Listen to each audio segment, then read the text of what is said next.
since you work in the private equity space, or perhaps used to, generally when organizations and VC firms want to build a sort of cultural stronghold, they release white papers, right? And so you could have an AI report, you could have like Bloom recently released an Indus Valley report, right? And that helps cement their position. It also perhaps helps other people understand their philosophies and what they stand for. So let me ask you this again.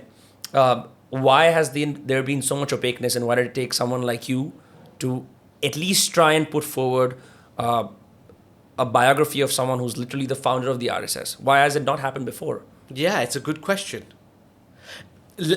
My one sentence answer to that would be, I don't know. But let me then caveat that, right? So I don't know to your question. But if you just untangle that a little bit, I often ask myself the same question, right?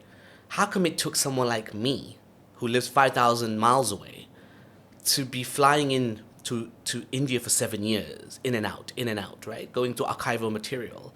And why was it someone like me that got the opportunity to then write, pitch to Penguin, and I'm thankful to Penguin, by the way, for publishing this book, right?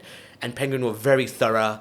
I loved the process, a lot of integrity and credibility. So, I'm very thankful. If you liked the episode, please leave your key takeaways in the comments. It helps us decide future episodes. And of course, make sure you follow Dostcast on Spotify. Dostcast to the moon.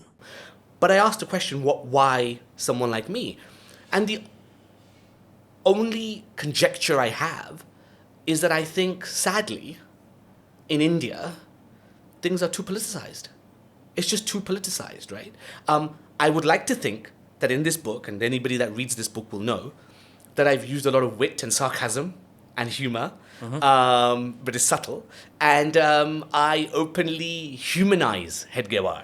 I don't try and put him in a pedestal or, Sure. I humanize him. I also show the warts and all, as they say. And I wonder if somebody from India had done that, what would have happened?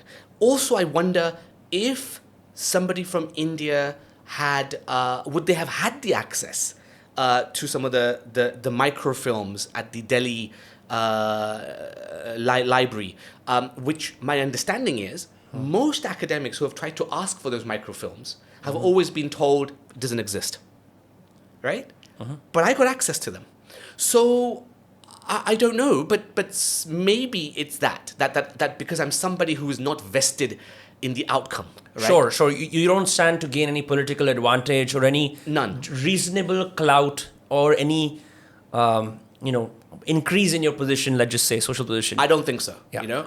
My home is 5,000 miles away, right? I run a small research organization now in the not-for-profit space. I suppose I am insignificant to the political and the social landscape of this country, right? So. If you love this episode, make sure you leave a note at the end so we know what more to make of. And of course, follow Dostcast on Spotify, Dostcast to the moon.